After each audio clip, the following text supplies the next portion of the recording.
Is your home prepared for wildfire season?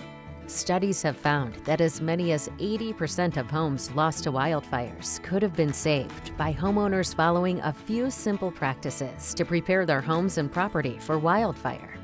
The exterior materials and design of a home, along with the fuels present in the yard and surrounding property, can significantly impact a home's potential to ignite during a wildfire.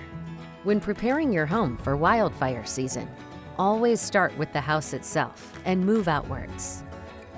High priority, easy projects that can help reduce wildfire risk include clearing out all flammable material, including dead vegetation, wood piles, and lawn furniture from beneath your deck, removing all leaf and needle debris from your gutters and roof. Remove dead and dry vegetation from immediately around your home. Keep lawns and native grasses within 30 feet of your home, mowed and well watered throughout the summer season.